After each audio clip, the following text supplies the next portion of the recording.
성탄의 기쁨과 은혜가 여러분 가운데 함께하기를 간절히 축복합니다. 이름은 참 소중합니다. 제가 가장 많이 듣던 내용 중에 하나가 뭐냐면 참 이름이 좋다. 이름 본명이냐? 본명이다. 참 화평이라는 이름 주신 거 감사해요. 그리고 우리 샘물교회 이름 얼마나 좋아요. 별로 안 좋아요? 근데 예수 안 믿는 분들도 야, 이름 잘 지었다고 그러더라고요. 샘물교회, 샘물. 그런데 화평이라는 이름보다, 샘물이라는 이름보다 비교할 수 없는 놀라운 이름이 있습니다. 가장 놀라운 이름은 예수 그리스도입니다.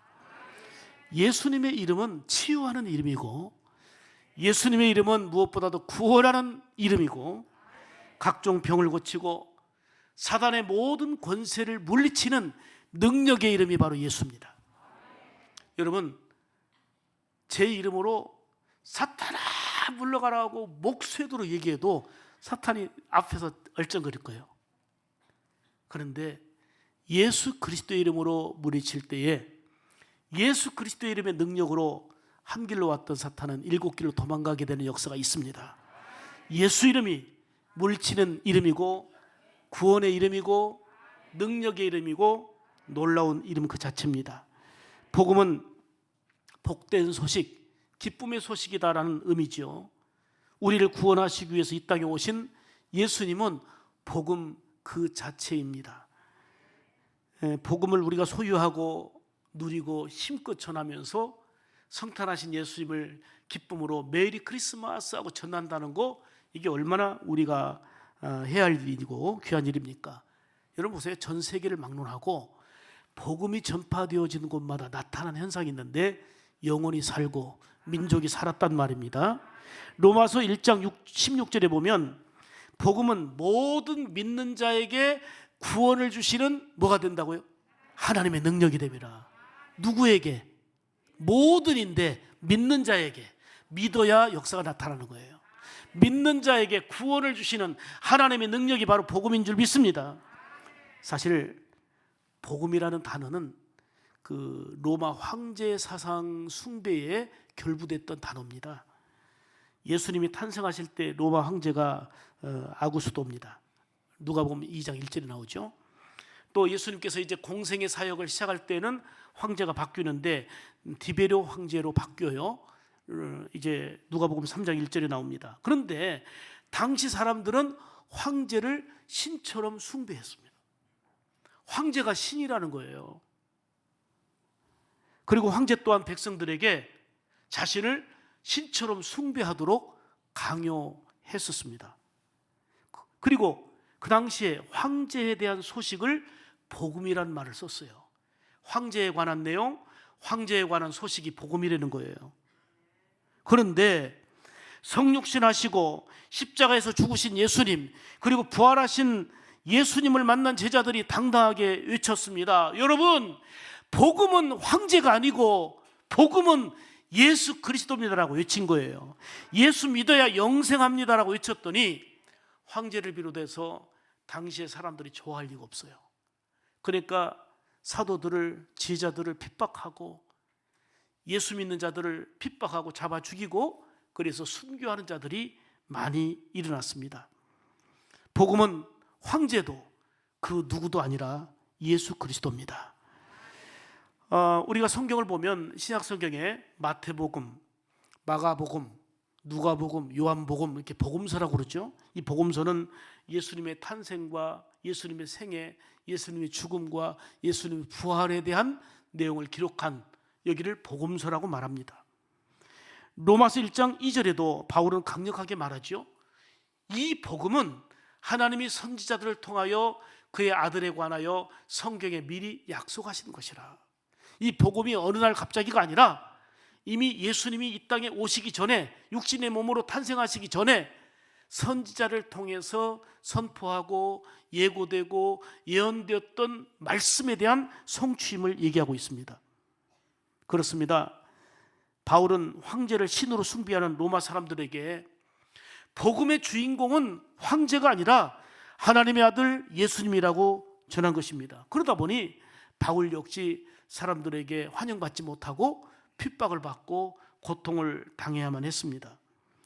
당시에 사도들이나 성도들은 복음이신 예수 그리스도를 믿고 전하며 살 때에 편안한 생활이 아니고 오히려 핍박이 있었고 어려움이 있었고 곤고함이 있었지만, 복음이신 예수님을 바로 알았기에, 바로 믿었기 때문에 그것 때문에 굴하지 않고 믿음을 지키고 사명을 다했던 것을 볼 수가 있습니다. 이 복음이란 단어는 그 유앙겔리온이라는 단어인데요, 헬라어로. 이 말은 영어로 말하면 굿뉴스, 좋은 소식이라는 거죠. 가장 큰 복을 받는 소식, 그게 유앙겔리온, 복음이라는 의미입니다. 하나님이신 그분이 인간의 몸을 입고 이 땅에 오신 것, 그것이 바로 복음입니다. 예수님이 탄생하시고 십자가에서 죽으셨다가 부활하신 것이 가장 큰 기쁨의 좋은 소식이고, 그리고 복음의 핵심 아니겠습니까?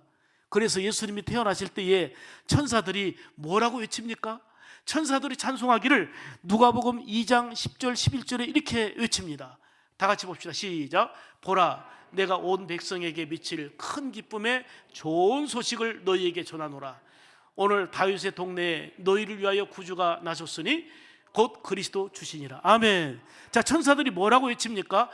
큰 기쁨의 좋은 소식을 너희에게 전한다. 큰 기쁨의 좋은 소식이 뭔가 했더니 너희를 위하여 구주가 나셨으니, 그분은 그리스도요 주가 되신다는 겁니다.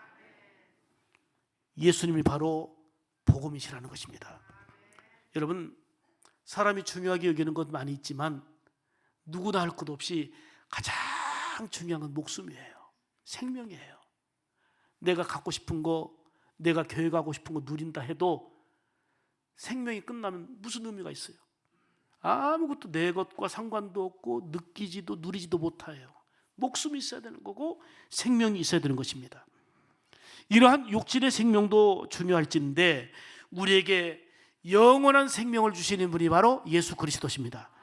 그래서 예수님에 대한 소식이 가장 기쁜 소식이요 복음 중에 복음인 것입니다.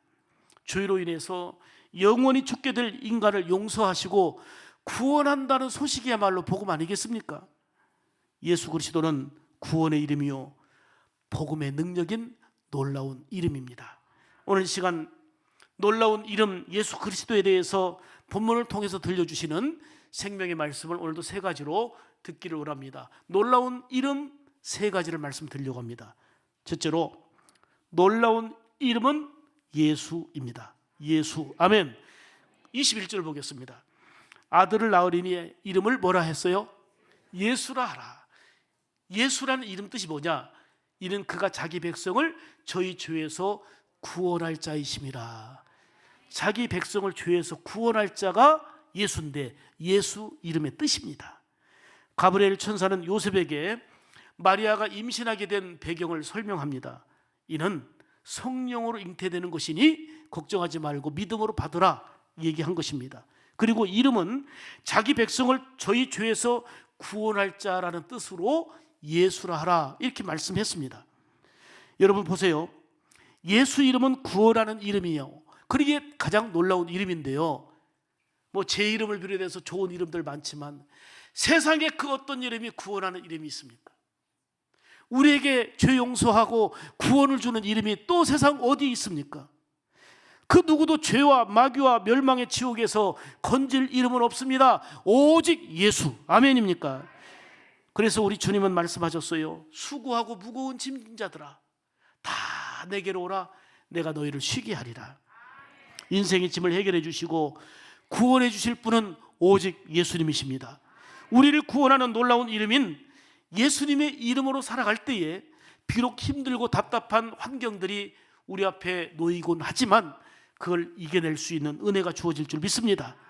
여러분, 정말 영적 전쟁터와 같은 오늘의 세상 속에서는 우리가 단단하게 무장해야 될 것은 바로 예수님의 이름으로 무장하는 것입니다. 그 이름의 능력 힘입어서 살아가는 여러분의 삶이 되기를 주님의 이름으로 축복합니다. 두 번째로, 놀라운 이름은 그리스도입니다. 18절 보겠습니다. 같이 읽으시죠. 예수 그리스도의 나심은 이러하니라. 그 모친 마리아가 요셉과 정혼하고 동거하기 전에 성령으로 잉태된 곳이 나타났더니. 아멘. 예수님의 또 다른 이름은 그리스도입니다. 사실은 또 다른 이름이라고 했지만 그리스도는 직책이에요. 예수라는 이름이 가진 직책이 그리스도예요. 다시 말하면 제 이름이 서화평입니다. 그러면 직책이 뭐예요? 목사예요, 목사. 서화평 목사. 그러듯이 예수는 어떤 직책을 가졌느냐? 그리스도라는 직책을 가졌는데, 그리스도란 말이 무슨 말이냐? 기름 부음을 받았다는 뜻인데, 헬라 말로 말하면 그리스도고 히브리 말로 말하면 메시아예요. 메시아란 말과 그리스도란 말은 기름 부음 받았다는 똑같은 뜻인데, 그러면 그 당시에 어떤 사람들에게 기름 부었느냐? 세 가지 직종이 있었어요. 첫째는 왕에게, 또 하나는 제사장에게, 또 하나는 선지자에게. 그러니까 예수가 그리스도가 되신다는 것은 우리의 영원한 왕이 되신다 그 말이에요. 영원한 대제사장이 되신다 이 말이에요. 우리에게 진정한 말씀을 주시는 선지자라는 얘기입니다. 아멘입니까? 예수님을 우리의 왕이요, 완전한 선지자요, 우리의 제사장으로 믿는다는 게 바로 예수를 그리스도로 믿는다는 의미입니다. 자, 이사야 선지자는 일찍이 이사야 9장 6절에서 이렇게 예언하고 있습니다. 한 아기가 우리에게서 낳고 한 아들을 우리에게 주셨는데 그는 평강의 왕이라. 아기 예수를 보내시는데 이 예수를 평강의 왕이라고 얘기합니다. 아멘. 예수님이 인간의 몸을 입고 이 땅에 오시기 전인 구약 성경에서 평강의 왕이요 우리의 만왕의 왕 되심을 증거해 주고 있습니다. 보십시오. 예수님이 빌라도에게서 법정에서 재판을 받는데 여러 가지 죄목이 있는데 신성 모독죄가 걸렸어요. 아니, 지금 엄연히 왕이 있는데, 엄연히 황제가 있는데 자기가 왕이라는 거예요. 예수가 왕이라는 거예요. 그러니까 신성 모독죄로 이제는 그 죄 중에 하나가 돼 있는데, 그래서 요한복음 18장 37절에 보면 빌라도가 묻습니다. 자, 이 법정에서 예수에게 네가 왕이냐? 네가 왕이냐? 묻습니다. 그랬더니 내 말과 같이 내가 왕이니라 대답합니다. 보실까요? 요한복음 18장 37절 시작. 내 말과 같이 내가 왕이니라. 내가 이를 위하여 태어났으며 이를 위하여 세상에. 아멘. 빌라도가 소문 듣고 네가 왕 맞아? 번복할 기회를 준 거예요. 그랬더니 네가 말한 대로 맞다. 내가 왕으로 왔다 그랬어요. 그러니 이 믿음의 관점으로 보지 않고 세상의 관점에서 보면 이 괘씸하다 하고 이제는 십자가에 못 박아 죽일 죄 몫으로 충분히 삼았지요. 그런데 성경에 예고된 대로 예수는 그리스도입니다. 그리스도는 우리의 왕이시란 얘기예요. 우리를 다스리시고 우리를 통치하시고 우리를 인도하시는 왕, 그분이 우리를 다스리시니 복된 거 아니겠습니까? 근데 우리가 예수를 잘못 믿는다는 게 뭐냐면 예수님을 왕으로 삼고 그분의 통치와 인도하심과 다스림을 받는 삶이 아니라 내가 주인이고 예수님은 가끔 내 필요한 걸 채워주는 심부름꾼인 거예요. 예수님 이것도 도와주세요. 나 건강도 도와주세요. 우리 자녀 위기 속에서 건져주세요. 그냥 예수님을 심부름꾼 삼으려고 그래요. 사랑하는 여러분, 예수님은 그리스도입니다. 우리의 왕이 되시는 거예요. 그분의 인도하심과 다스림을 받고 살아가는 것이 최고의 복이고 은혜인 줄 믿으시기를 바랍니다. 그렇습니다. 예수님이 그리스도라는 것은 모든 것을 해결해 주신 분이요 우리의 왕이요 우리의 삶의 주인이 되신다는 그런 말입니다. 예수님이 부활하신 후에 하나님께서 하늘의 권세와 땅의 권세를 아버지께서 내게 주셨다라고 고백을 했습니다. 마태복음 28장 18절 보실까요? 하늘과 땅의 모든 권세를 내게 주셨으니. 아멘. 그러니까 예수님은 이스라엘이나 어느 특정 지역의 왕이 아니라 우리 천국을 다스리시고 인도하시고 우리 인간의 생사화복을 주장하시는 만왕의 왕이 되심을 믿습니다. 이를 믿었던 저 멀리 있던 동방 박사들이 별을 따라서 아기 예수 나셨는데 왕으로 나셨음을 알고 황금과 모량과 유황을 준비해 가지고 아기 예수께 경배하고 절했던 거예요. 아기 예수지만 왕으로 나심을 믿었던 거예요. 성경을 믿었기 때문에.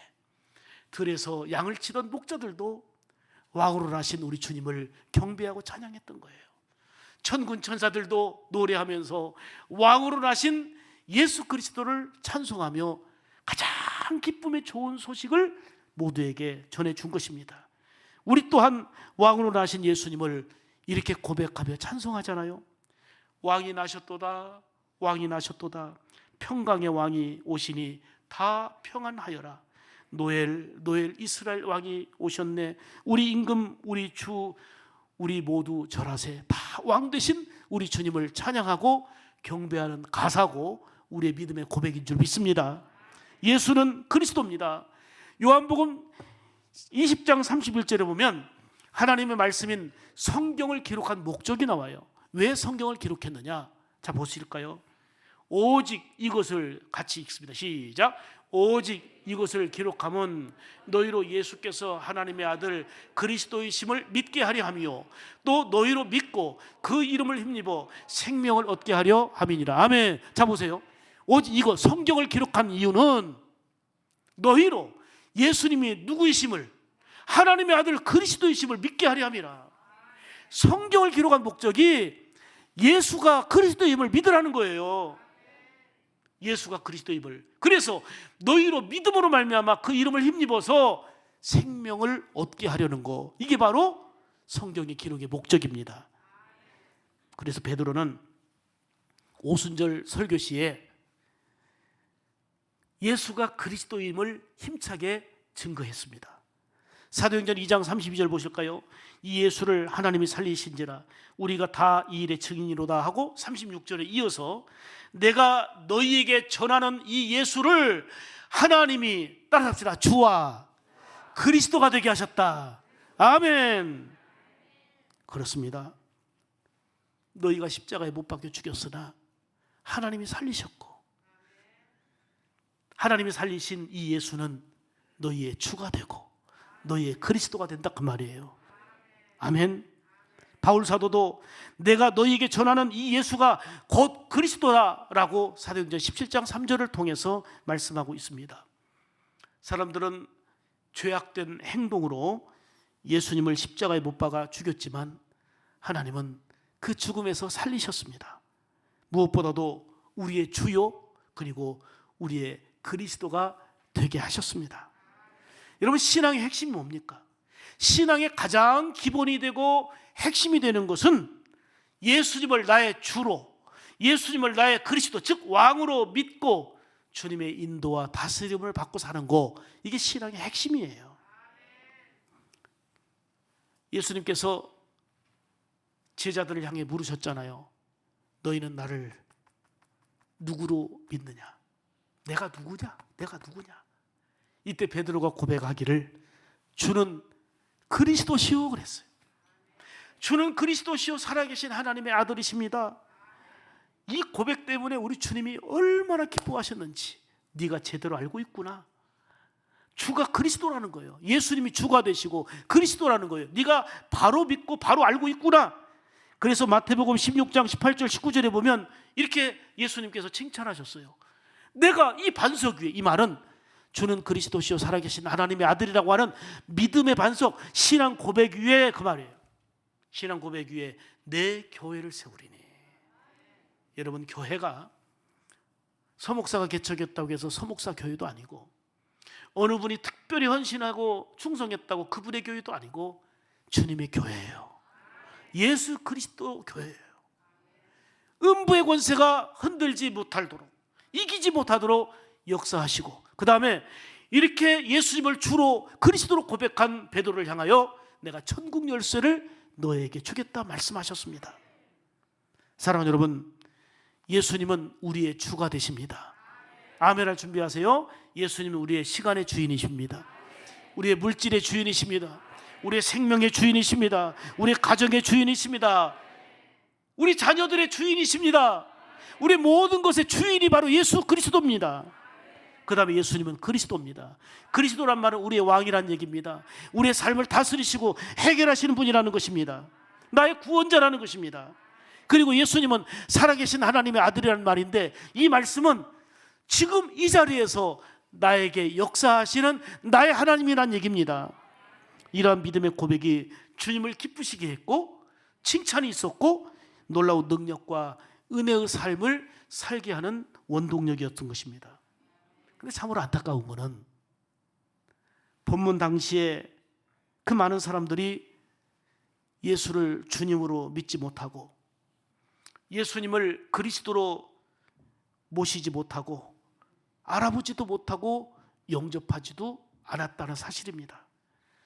아기 예수님이 태어나실 방이 없어서 마국간에서 나셨고 우리 인간의 모든 죄의 짐을 짊어지시고 그 모든 고독, 고난, 아픔을 다 겪으시면서 십자가에서 못 박아 죽임을 당하셨습니다. 예수님 당시의 시대의 모습만이 아닙니다. 오늘을 살아가는 이 시대에도 마찬가지입니다. 예수님을 나의 주로 그리스도로 나의 왕으로 섬기지 못하고 살아가기에 그저 생각과 행동과 삶 속에 예수님과 상관이 없는 일들이 너무나도 많이 일어나고 있습니다. 세상의 성탄절의 주인공인 예수님마저 빼뜨리고 성탄하신 주인공 예수님을 배제하고 성탄은 공휴일이에요. 성탄은 놀러 가는 거예요. 육신의 쾌락과 즐거움에 빠져요. 사실 이런 발표가 났어요. 석탄일과 성탄일 다음에는 그 대체 공휴일로 하자 뭐 얘기가 나오니까 벌써부터 걱정합니다. 만약에 오늘 같은 날 대체 공휴일이 내일이라면 금요일부터 한 4일간은 여행 가고 어디 가고 다 빠져버린다는 거예요. 교인들마저. 왜요? 성탄의 주인공인 예수를 저 먼 곳에서 동방박사는 찾아와서 귀한 예물을 준비하여 정성껏 예물 드리러 경배하러 찾아오는데 놀러 가는 거예요. 성탄의 주인공인 예수와 상관이 없는 거예요. 이게 바로 오늘날 훨씬 더 발전되고 그리고 편리해지고 좋아진 환경이 중요한 게 아니고 성탄의 주인이신 예수님마저도 배제하고 잃어버리고 살아가는 안타까움이 있는 거예요. 그 당시 빈 방이 없어서 예수님 모실 방이 없어서 말구유에 태어나시게 했던 것처럼 내 안에는 너무 많은 계획들이 꽉 차 있어요. 내 욕심과 탐심으로 가득 차 있어서 예수 그리스도가 우리 중심은 그만두고 어느 한 구석자리에도 계시기 어려운 이런 삶이 얼마나 많이 있습니까? 사랑하는 여러분, 주인공인 예수님이 빠지고 그저 인간의 쾌락과 휴식과 안락을 즐기는 이런 경향이 있다가 결국은 내 손으로 모든 걸 감당할 수 없는 인생의 가뭄과 흉년이 왔을 때에 천부 여지없어서 손들고 옵니다. 그때서야 살려달라고, 그때서야 도와달라고 내 힘으로 안 되는 인간의 한계를 느끼고 주님 도와달라고 하는 그거마저도 다행스러운 일이지만 이런 일이 반복되어서는 아니 될 것입니다. 사랑하는 여러분, 우리의 삶 가운데 놀라우신 이름 예수 그리스도를 회복해야 합니다. 예수 그리스도를 회복하는 것, 그것이 바로 성탄의 가장 뜻깊은 의미이고 복된 삶의 출발이 될 것입니다. 오늘 귀한 성탄절에 예수님을 그리스도로 나의 주인이요 나의 왕으로 맞이하고 믿고 따르는 이런 삶이 되기를 주님의 이름으로 축복합니다. 여러분, 좀 더 구체적으로 얘기하면 예수님을 그리스도로 나의 왕으로 믿는다면 그게 어떤 삶입니까? 그분의 다스림과 인도함을 받기 때문에 말씀에 철저히 순종하는 삶을 사는 거예요. 말씀을 따르는 삶을 사는 거예요. 여러분 보세요. 살다 보면 내 생각과 내 환경과 말씀이 대치될 때가 있어요. 내 생각과 내 형편을 따라갑니까? 말씀을 따라가야 됩니까? 어떤 가치 충돌이 일어나요. 이해 충돌이 일어나요. 말씀과 내 상황과. 그러면 말씀을 따르는 것이 바로 예수님을 나의 주요 나의 왕으로 삼는, 그리스도로 삼는 성도의 삶인 줄 믿습니다. 성경은 주님을 사랑하고 계명을 지키는 자에게 복이 있다 말씀하세요. 계명을 지켜라, 계명을 사랑하라, 나를 사랑한 자는 계명을 지키느니라 말씀했고 10계명 앞부분에도 뭘 말씀하냐면 출애굽기 20장 6절에 보면 나를 사랑하고 내 계명을 지키는 자에게는 천대까지 은혜를 베푸신다고 그랬어요. 사랑하는 여러분, 신앙은 이론이 아니에요. 신앙은 생활이에요. 믿음을 가진 생활인 거예요. 신앙은 삶이 필요한 거예요. 신앙은 행동이 따라야 되는 거예요. 신앙은 순종이 따라야 되는 거예요. 자, 보세요. 야고보서가 얘기했던 것처럼, 야고보서를 통해서 얘기했던 것처럼 제가 지금 서 있습니다.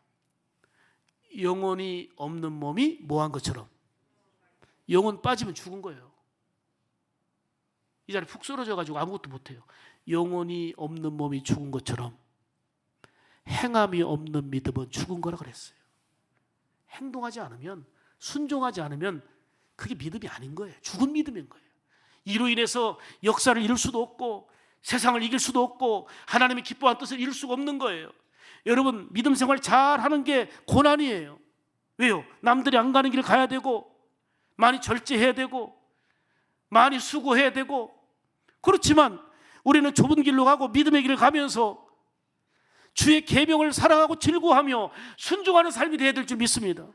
점차적으로 더 좋은 사회가 되면, 주일이면 하나님을 예배하기 위해 모이는 자보다 세상을 쫓아가는 자들이 더 많아질 겁니다. 가난하고 어려울 때는 더 성전에 찾고 열심히 찾고 모여들기도 했지만, 더 좋아지는 환경 속에서 오히려 하나님께 감사하기보다는 오히려 하나님을 찾지 아니하고 이곳저곳으로 흩어지는 이런 상황 가운데서도 좁은 길이지만 외롭지만 계명을 사랑하고 지키며 믿음의 행동이 수반되는 그러한 살아있는 믿음의 소유자들이 되시기를 주의 이름으로 축복합니다. 그래서 예수님께서도 말씀하셨어요. 자, 마태복음 7장 21절에서 23절 보시면, 나더러 주여 주여 하는 자마다 천국에 다 들어가는 게 아니라는 거예요. 주님 주님 한다고 들어가는 게 아니에요. 다만 하늘에 계신 내 아버지의 뜻대로 행하는 자가 행동이 필요한 거예요. 하나님은 믿음이 필요하다 했잖아. 믿음이 있으면 행동하는 거예요. 믿음이 없으니까 행동 안 하는 거예요. 믿음이 있으니까 순종하는 거예요. 믿음 없으니까 순종 안 하는 거예요. 그러니까 믿음은 순종이에요. 순종은 믿음인 거예요. 아멘. 내 아버지 뜻대로 행하는 자가 천국에 들어가리라. 아멘입니까? 그러면서 뭐라고 말씀합니까? 여기서 두 가지를 얘기하는 거예요. 내 아버지의 뜻대로 순종하는 삶을 살아라 말씀하고 있고, 또 하나는 결코 불법을 행하지 말아라. 하나님의 말씀의 법을 어기는 길로 가지 말아라 말씀하는 것입니다. 히브리서 5장 8절 9절에서도 말씀합니다. 그가 아들이면서도 받으신 고난으로 순종함을 배워서 온전하게 되셨은즉 자기에게 순종하는 모든 자에게 영원한 구원의 근원이 되시고, 이렇게 말씀합니다. 예수님은 먼저 하나님 아버지께 십자가에서 순종하는 순종의 본을 보이셨습니다. 그리고 순종하는 모든 자에게 영원한 구원의 근원이 되신다고 말씀하고 있습니다. 사랑하는 여러분, 놀라운 이름은 그리스도입니다. 놀라운 이름인 예수를 그리스도로 믿고 나의 심부름꾼이 아니라 나의 주인으로, 나의 왕으로 모시고 살면서 철저하게 그 계명 따라 말씀 순종하며 살아가는 가운데 성탄하신 우리 주인공이신 예수 그리스도를 내 마음의 중심에 모시고 살면서 성경의 약속대로 구원과 용서와 영생과 그리고 주시는 심령의 놀라운 평안의 은혜를 힘입으시기를 간절히 축복합니다. 세 번째로, 놀라운 이름은 따라서 합시다. 임마누엘. 임마누엘. 우리 임시성을 가진 분들이 계시는데 어떤 분이 그래요. 와, 나는요 우리 예수님하고 종씨예요. 임마누엘, 임씨. 그랬더니 주시성을 가진 분이, 아니야, 예수님은 주 예수야, 주 예수. 어떻든 좋습니다. 자, 23절 보세요. 23절 시작. 보라, 처녀가 잉태하여 아들을 낳을 것이요 그 이름은 임마누엘이라 하였으니 이를 번역한즉 하나님이 우리와 함께 계시다 함이라. 아멘. 이 말씀은, 자 보세요. 이 말씀 잘 보세요. 지금 화면을 보세요. 화면을 보시고 제 얘기를 한번 들어보세요. 이 말씀은 예수님이 오시기 전에 수백 년 전에 이사야 선지자가 예언한 말씀 그대로 성취된 거예요. 자, 이 말씀 대신에 이사야의 말씀을 지금 보여드리겠습니다. 이사야 7장 14절 똑같은 말씀이에요. 시작. 보라, 처녀가 잉태하여 아들을 낳을 것이요 그의 이름을 임마누엘이라 하리라. 아멘. 이 하나님의 말씀의 신비함, 위대함이 하나님 말씀이니까 가능한 거예요. 예수님이 탄생하셨는데 성령으로 잉태되지 않았으면, 성경에 처녀가 잉태하여 아들을 낳으리니 그랬잖아요. 근데 성경에 그대로 유대 땅 베들레헴에 오신다 했잖아요. 근데 딴 곳에 오셨어 봐. 성경이 틀린 거지. 유대 땅 베들레헴에 오셨잖아요. 예수님이 십자가 지시고 고난당하신다고 했잖아요. 예수님이 죽으신다고 했잖아요. 구약 성경에 예수님이 다시 사신다 부활하신다 했잖아요. 다 말씀들이 이루어졌어요. 살아계신 하나님의 말씀입니다. 아멘입니까? 임마누엘은 하나님이 우리와 함께 계시다 이 뜻이에요. 예수님은 약속하신 대로 이 땅에 오셔서 하나님과 죄인된 우리의 관계 속에 막힌 담을 허시고 화목함을 이루게 하셨습니다. 무엇보다도 예수님이 오심으로 하나님이 우리와 함께 하시는 그런 은혜를 누리게 됐다 그 말입니다. 가만히 생각해 보세요. 에덴 동산 아무것도 부족함 없는 천국과 같은 풍성한 동산이에요. 즐거운 동산이에요. 근데 왜 에덴 동산이 깨졌어요? 왜 에덴 동산을 잃었어요? 인간의 죄악과 불순종 때문이에요. 하나님은 죄로 가득한 인간을 지으신 것을 후회하시면서 한탄하시면서 홍수 심판을 하십니다. 사람 지은 것을 후회하셨어요. 왜요? 세상이 죄로 가득하고 죄로 충만하니까. 죄 때문에 홍수 심판, 죄 때문에 에덴 동산을 잃었습니다. 우리 역시 죄와 허물로 인하여서 하나님과 원수가 되었던 그런 존재였습니다. 그런데 이런 우리를 불쌍히 여기셔서 약속하신 대로 예수님을 보내주셨고 우리를 죄에서 건져주시고 하나님과 함께하는 은혜를 누리게 했으니 임마누엘이야말로 최고의 은혜인 줄 믿습니다. 최고의 복은 하나님이 함께하시는 임마누엘인 거예요. 이를 바탕으로 해서 여러분들에게 축복한다면 여러분의 가정 속에 하나님이 함께하시는 임마누엘의 복이 임하기를 바랍니다. 여러분의 소중한 자녀들의 삶 가운데 임마누엘의 복이 임하기를 축복합니다. 부활하신 주님은 사명을 다하면서 두렵고 떨리는 제자들 앞에 이렇게 말씀하셨어요. 요한복음 마태복음 먼저 마태복음 28장 20절에 볼지어다 내가 세상 끝날까지 너희와 항상 함께 있으리라. 그리고 요한복음 14장 18절에서도 내가 너희를 고아와 같이 버려두지 아니하고 너희에게로 오리라 말씀하셨습니다. 힘들고 어려운 일들이 예수 믿는 여러분들에게도 많이 있을 것입니다. 금년 하늘을 돌아볼 때도 참 끔찍하고 고통스러운 일들도 있었을 것입니다. 남모르는 눈물과 고통스러운 상황 앞에서 어찌할 줄 모르는 그런 순간들도 원치 않게 있었을 것입니다. 그러나 그때도 우리 주님은 외면하지 않으시고 언제나 함께 계시어서 우리를 도우시고 인도해 주셨습니다. 앞으로도 하나님이 함께 하시는 임마누엘의 은혜가 임하면 여기에는 소망이 있고 승리가 되어지는 줄 믿습니다. 저 예루살렘에 가면 야드 바셈이라고 하는 박물관이 있습니다. 지금 사진으로 보시는 박물관인데 여기 보면 용서하되 잊지는 말라 하는 아주 중요한 글귀가 새겨져 있습니다. 이 박물관은 어떤 박물관이냐면 유대인이 600만 명 학살당했잖아요. 이걸 기념하기 위해서 1945년을 기점으로 해서 과거, 현재, 미래 역사를 총정리해 놓은 박물관입니다. 그런데 이 박물관에 기념탑이 있는데 지금 여러분들이 보시는 그 우측에 화면 우측에 사진 여기 보면 동상이 있습니다. 10명을 한 선생님이 끌어안고 있는 어린이를 끌어안고 있는 동상이거든요. 자, 이 배경을 설명드릴게요. 이 동상은 코르작과 게토의 어린이들이라는 건데 이 코르작은 그 폴란드의 아동 작가이고 유태인 학교의 선생님이셨어요. 초등학교 교사였어요. 폴란드 사람입니다. 근데 학생들을 가르치는데 독일군들이 쳐들어온 거예요. 교실까지. 여기 유대인들이 있다고 유대인들 애들까지 잡아가는 거예요. 응? 공부하고 있는 애들까지 잡아간 거예요. 유대인 학교 들어와서. 그러니까 공부하던 아이들은 겁에 질려갖고 공포에 질려갖고 부르르 떨고 있는데 이때 코르작 선생님이 아이들을 양팔로 다 감싸 안은 거예요. 왜 아이들에게 오지 마시오. 그러니까 독일군이 당신은 폴란드인 아니요. 당신은 유대인 아니니까 물러가고 유대인 아이들만 내보내라는 거예요. 다 죽인다는 거예요. 이때 코르작 선생님은 필사적으로 독일군과 함께 저항하고 아이들을 지키면서 아이들이 끌려가는 그 차에 같이 타 올랐습니다. 두려움과 공포에 떨고 있는 아이들과 끝까지 동행한 것입니다. 선생님은 아이들과 함께 포로 수용소와 가스실에도 같이 들어갔습니다.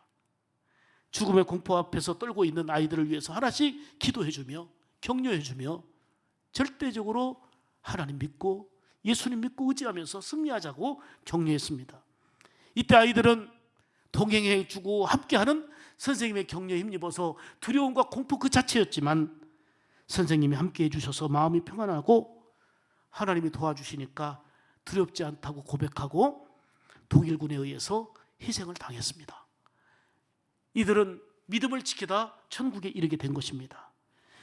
예루살렘에 가면 야드 바셈 박물관이 있는데 거기에 세워진 동상이 바로 그겁니다. 역사적인 큰 교훈과 신앙의 감동을 남겨주는 그러한 박물관과 동상이지요. 우리는 이야기만 들어도 감동이 되는데 아이들을 지키기 위해서 아이들까지 믿음을 지키기 위해서 자기는 유대인이 아니니까 전혀 해당되지도 않지만 고난당하며 희생당하며 끝까지 그들과 함께 동행했던 이것도 얼마나 큰 감동입니까? 두려움과 공포에 떨고 있는 아이들에게 선생님이 함께하는 것만도 감동이고 은혜였는데 오늘을 살아가는 우리에게 크고 작은 많은 일들을 만나는데 임마누엘 하나님이 우리와 동행하시고 함께 하신다는 거 이보다 큰 복이 어디 있습니까? 이보다 큰 은혜가 어디 있습니까? 그런 면에서 볼 때에 우리의 삶 가운데 친히 찾아오셔서 함께 하시는 임마누엘의 은총은 최고의 은혜입니다. 우리를 구원하기 위해서 성탄하신 예수님은 십자가에서 죽으신 후에 부활하시고 영원히 우리와 함께 하십니다. 귀한 성탄에 우리를 죄에서 구원하기 위해 오신 예수님을 가장자리가 아니라 변두리가 아니라 내 삶의 중심의 주인으로 모시기를 축복합니다. 예수는 우리의 주가 되십니다. 시간의 주인, 생명의 주인, 물질의 주인, 모든 것의 주인이 되십니다. 예수는 그리스도입니다. 그리스도는 구원자입니다. 해결자입니다. 우리의 왕으로 오신 분이십니다. 그분의 다스림에 순종하며 계명을 즐거이 지키고 행하는 순종하는 믿음이 되어야 될 줄 믿습니다. 하나님이 우리와 함께 하시기 위하여 임마누엘로 오신 그 놀라운 이름 예수 그리스도를 경배하고 찬양하는 가운데 동방박사들처럼 가장 귀한 예물을 준비하여 아기 예수께 절하여 왕되심을 찬양하고 경배한 것처럼 들에서 양을 치던 목자들처럼 우리 구주 나심을 기뻐하며 찬미했던 것처럼 천군 천사들이 너희에게 가장 기쁘고 복된 좋은 소식을 전하는데 그것은 예수님이 오심이고 예수가 우리의 주가 되시고 그리스도가 되심을 전하는 것이 복음 중에 복음임을 전했던 것처럼 이 복음의 주가 되시는 예수님을 모시고 그 복음의 능력으로 살면서 놀라운 이름 예수, 놀라운 이름 그리스도, 놀라운 이름 임마누엘로 무장하여 승리하는 삶이 되기를 주님의 이름으로 축복합니다. 기도하겠습니다.